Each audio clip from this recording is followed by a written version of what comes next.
Hello दोस्तों, आज मैं एक ऐसी स्टोरी लेकर आया हूँ जो आप भी सुनेंगे तो सोचेंगे कि कैसा आपके सामने एक स्टोरी पेश कर रहा हूँ। क्या आप सभी को पता है, भाग्य में जो लिखा होता है वो होकर ही रहता है, इसे कोई काट नहीं सकता। ये अटल है, निश्चित ही है। पहले भी सुनने में आता होगा, लोगों ने बोल रखा है कर्मों का फल तो मिलकर रहेगा, आज नहीं तो कल, कल नहीं तो कुछ दिन के बाद, इस जन्म में नहीं तो अगले जन्म में। इसे कोई नहीं मिटा सकता। अगर आप अच्छे कर्म करते हैं तो अच्छे फल मिलेंगे, बुरे कर्म करते हैं तो किसी न किसी रूप में, किसी न किसी तरह से आपको उसकी सज़ा ज़रूर मिलेगी। वो उल्टा होकर ज़रूर आएगा, ये निश्चित है, इसे कोई नहीं काट सकता। कभी कभी इंसान किस्मत को कोसता है, कभी खुद को। पर क्या हो अगर किस्मत ही सवाल बन जाए और इंसान ही जवाब। यह कहानी एक ऐसे युवक की है जो अपने भाग्य से भागता है, उससे लड़ता है, उसे ठुकराता है, लेकिन अंत में समझता है कि भाग्य का लिखा मिटाया नहीं जा सकता, पर उसे जीता जरूर जा सकता है। उसे आगे बढ़ने की कोशिश करें तो भी बढ़ सकते हैं, लेकिन उसके जब तक अपने कर्म को काट नहीं सकते तो उससे आप जीत भी नहीं सकते। बनारस के गली नंबर 11 में एक बुजुर्ग किताबों का ठेला चलाते थे। नाम था कवि बाबू। एक दिन एक 17 वर्षीय लड़का आया, नाम था अर्जुन। अर्जुन उस गुस्से से बोला, किस्मत से नफरत है मुझे, जो भी करता हूँ सब उल्टा हो जाता है।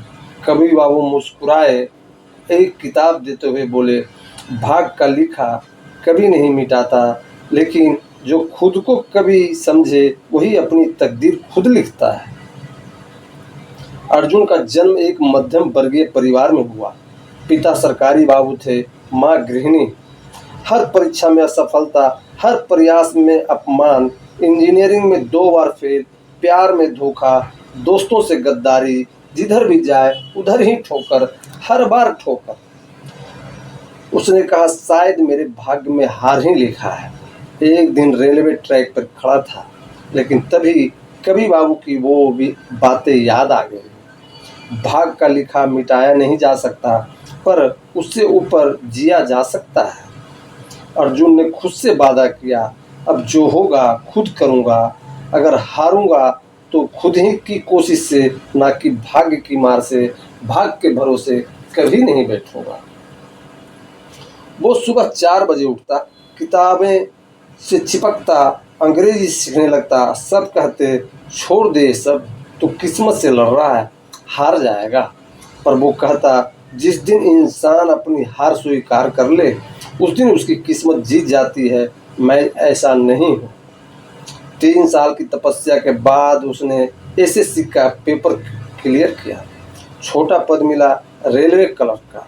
लोगों ने कहा तेरे भाग्य में बस यही था, पर अर्जुन ने जवाब दिया, मेरे भाग्य की पहली पंक्ति तो अब शुरू हुई है, अभी तो शुरुआत है, देखते जाओ आगे आगे क्या होता है। एक दिन अर्जुन फिर कवि बाबू से मिला, बोला बाबूजी क्या हम बकाए भाग्य से ऊपर जा सकते हैं?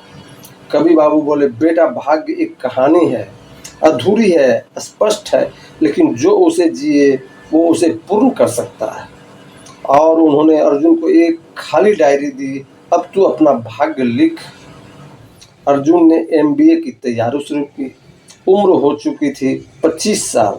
माता पिता कहते थे अब नौकरी कर, शादी कर, पढ़ाई बहुत हो गई। लेकिन अर्जुन के अंदर आग लगी थी, और भी तीव्र कुछ करने की इच्छा थी। मैं खुद को साबित करूंगा, भाग्य को उस कवि की दिखाऊंगा कि मैं सिर्फ एक पात्र नहीं, एक निर्माता हूं जो अपनी किस्मत खुद लिख सकता हूं। कैट की परीक्षा से 3 महीने पहले एक एक्सीडेंट हो गया। अर्जुन का पैर टूट गया, बिस्तर पर पड़ा रहा। डॉक्टर ने कहा परीक्षा तो छोड़ो, उठ भी नहीं पाओगे ठीक से। वो रोया जोर से, फिर उसने व्हीलचेयर पर बैठकर पढ़ता रहा। जब दर्द बढ़ता तब कहता, अगर ये दर्द मेरी तकदीर है तो मैं इसे भी मुस्कान से स्वीकार करूंगा। परीक्षा के दिन वह अपनी व्हीलचेयर में ही बैठे सेंटर गया। लोग हंसते रहे पर वह शांत रहा। रिजल्ट आया, पब्लिसिटी हुई, उसका रैंक आया 99.4%। उसे IIMM अहमदाबाद में एडमिशन मिल गया। MBA के बाद अर्जुन एक मल्टीनेशनल कंपनी में CEO की ट्रेनर बन गया।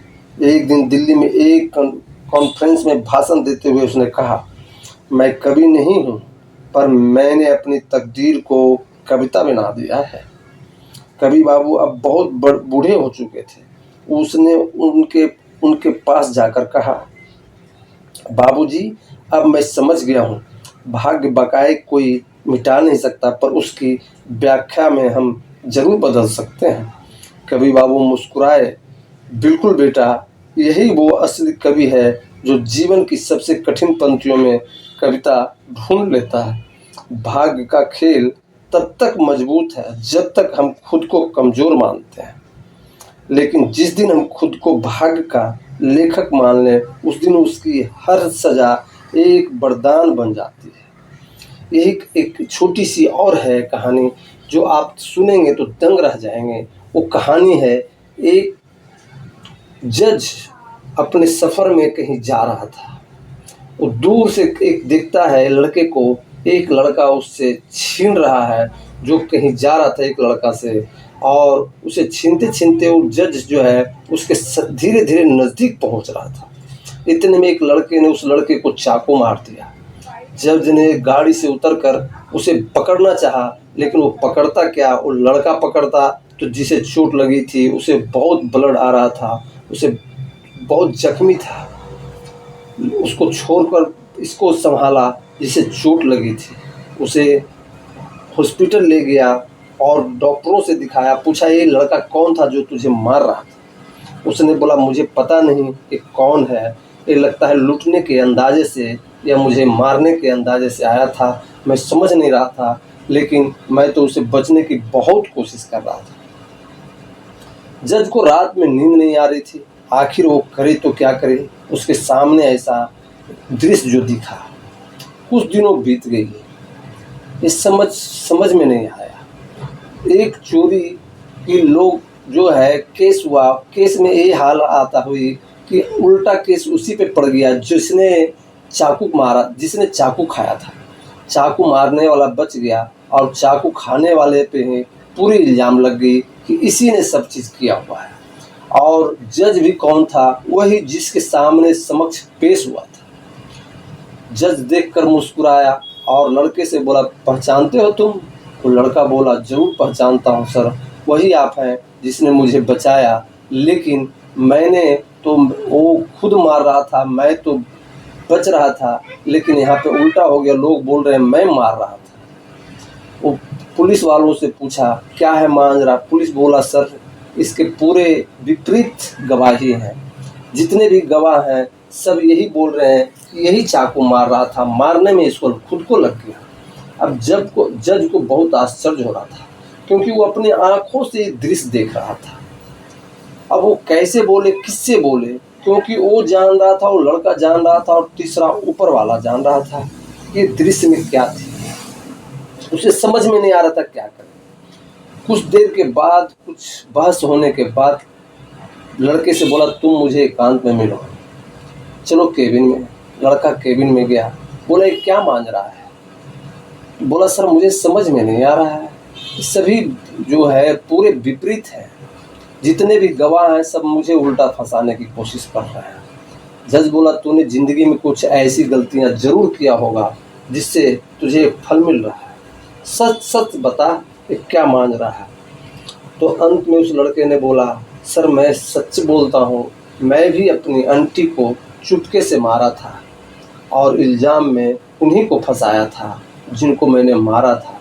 जज बोले, करनी जैसी करनी वैसी भरनी, तब तो तेरे साथ वही हो रहा है जो तूने किया है। आज न कल वो चलकर तेरे पास आया है, अब तो तू सज़ा के लायक है, क्योंकि उसकी कोई गवाही नहीं थी, उसका कोई केस नहीं था, उसमें तू बरी हो गया, उसी का चलते आज तुझे इसका फल मिल रहा है। कहते हैं कि जो बोओगे काटोगे, जो जैसा कर्म करोगे वैसा ही फल देगा।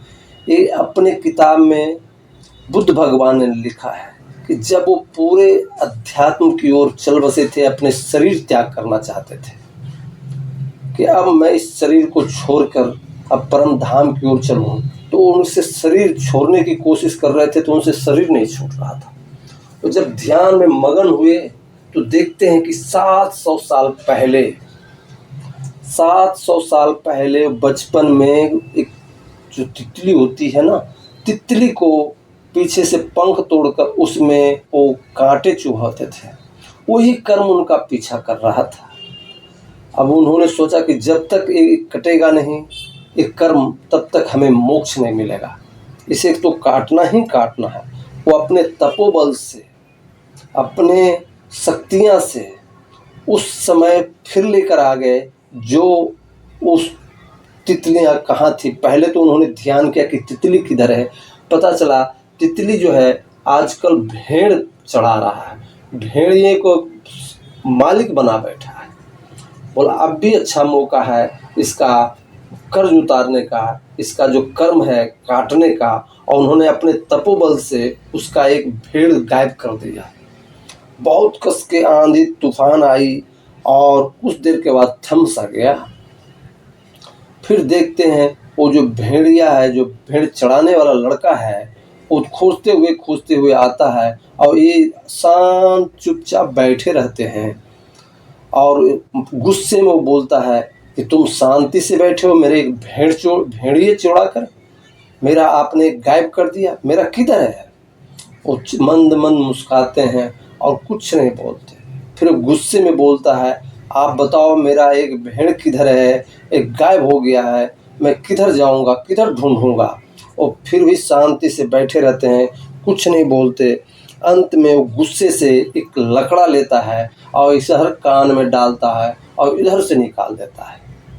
वो मंद मुस्कुरा रहे थे क्योंकि वो शांति थे, वो अपने परम धाम को मगन में थे। वो इस चीज़ को देख रहे थे कि यही हमारा 700 से पहले जो कर्म था, जब तक कटेगा नहीं, जब तक वो हम आगे बढ़ेंगे नहीं, हमको मोक्ष मिलेगा नहीं। फिर अंत में उन्होंने जब ऐसा किया तो वो जो 700 साल वर्ष पहले जो कर्म था जाकर अभी कटा, तब जाकर उन्हें वो मोक्ष मिली और उनको परम धाम का मिला। उनकी बुक में लिखा हुआ कहानी है। वही कहते हैं जैसा करेंगे वैसा ही भरेंगे। अगर आप किसी को हेल्प करते हैं, ये मत सोचिए कि हम दूसरे को हेल्प कर रहे हैं, ये सोचिए कि चलो हमने कभी जो किया हुआ था, किसी से लिया हुआ था, उसे आज मैं दे रहा हूँ। अगर जो नहीं आपने लिया है तो समझिए एक तरह से आपका वो बैंक बैलेंस है, आगे चल के वो 10 गुना बढ़कर आपके पास आएगा, आपको कभी खाली नहीं होना पड़ेगा। ऐसे वक्त में वो बैंक से आपसे निकलेगा कर्म, जिस समय आपको सख्त ज़रूरत होगी, जब सब घर वाले, पूरे परिवार, दोस्त यार सब मुख फेर लेंगे ना, तब कर्म जो आपका है ना साथ देगा। उस समय आपको लगेगा कि मैंने किसी को मदद किया था। जब मैं कोई चाय पीने के लिए तड़प रहा था, मैंने उसे पूछ बैठा था कि क्या आप चाय पिएंगे, उसकी आप हंसी देखेंगे, उसकी मुस्कुराहट देखोगे, आप दंग रह जाएंगे। इसलिए बोलते हैं कर्म जो है कभी भी सोच समझ के कीजिए, आज नहीं तो कल वो आपके पीछा आएगा ही। कहते हैं कर्म कभी पीछा नहीं छोड़ता। वो 1000 गाय होती है, उसमें एक बच्चा अपनी माँ को जैसे ढूंढ लेता है, ठीक कर्म जो है, अगर जो आप यूपी, बिहार, कलकत्ता, बंगाल से हैं, अगर आप अमेरिका में बैठे हैं तो कर्म आपको अमेरिका तक जाके छोड़ेगी नहीं। ये लिखित ले लीजिए आप, इसमें कोई काट नहीं है, इसको कोई झुठला भी नहीं सकता। आपने अच्छे कर्म किए हैं तो अच्छे कर्म फल मिलेगा। इसी तरह से एक सन्यासी राजा था, वो अच्छे कर्म करता था, अच्छा, कभी किसी को दुख नहीं देता था, सदैव दूसरों के प्रति सद्भावना रखता था। लेकिन पूर्व जन्म में कभी उसने सांप को मारा था, काटा था। ये उसके जो गुरु थे उसे दिख रहा था कि हमारे शिष्य को आज कल में सांप काटने वाला है, अपनी जो है उसका कर्म साथ आने वाला है। उसने अपने शिष्य को, राजा को बोला कि 2 दिन के बाद तुझे सांप डसने वाला है। उसने पूछा कि गुरुदेव को क्या गुस्से से काटेगा या ये मेरा कर्म है? उन्होंने देखकर बोला, बेटा आज से कुछ साल पहले, 100 साल पहले तूने उस सांप को मारा था। बोला, गुरुदेव तब तो आने दीजिए, क्योंकि कर्म को तो काटना ही पड़ेगा, आज नहीं तो कल वो तो आके छोड़ेगा नहीं, इसलिए उसको आने दीजिए। 2 दिन के बाद दूसरा होता तो क्या करता, आप सोचिए। उसने उस सांप के बिल से लेके अपने महल तक कालीन बिछाया, उसके खाने का इंतजाम किए, उसने दूध रखा और भी जितने भी सांप की चीज़ें थे सब रखा। 2 दिन के बाद सांप निकला काटने के लिए, तो देखता है रास्ते में दूध है और दूध पिया, ये अच्छे कालीन है। वो सब कालीन पे कुछ भी एकदम अच्छे से मखमल से चलता हुआ आया। राजा उसका इंतजार कर रहा था, ध्यान में मगन बैठा था कि आओ अपने कर्म को लेकर जाओ। जब सांप उसके आया तो सामने, तो राजा बोले, आओ राजन, मैं तुम्हारा ही इंतजार कर रहा था। गलती से कुछ साल पहले मैंने आपको मारा, आज आप अपना बदला पूरा कीजिए। सांप दंग रह गया। उसने क्या बोला आप मानेंगे? बोला, जो राजा मारा था वो राजा यहाँ नहीं है, कोई और राजा है। मैं ऐसा काम नहीं कर सकता, इसलिए कहते हैं अच्छे कर्म कीजिए।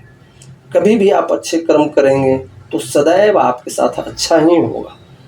आप आगे चल के देखेंगे कि ऐसे ऐसे कष्ट आपने जो लोगों को दिया है, आपकी छोटी सी उपकार से ऐसे कट जाएंगे कि आप बिलीव नहीं करेंगे कि ऐसा भी होता है क्या। जो राजा कभी सोचता था कि वो काटेगा, मैं मोक्ष मर जाऊंगा, वो सांप आकर हाथ जोड़कर बोलता है, जो राजा, जो आदमी मुझे मारा था, आज वो मेरे सामने नहीं है, मैं उसे नहीं काट सकता, मैं इतने लोगों का बद्दुआ नहीं लग सकता।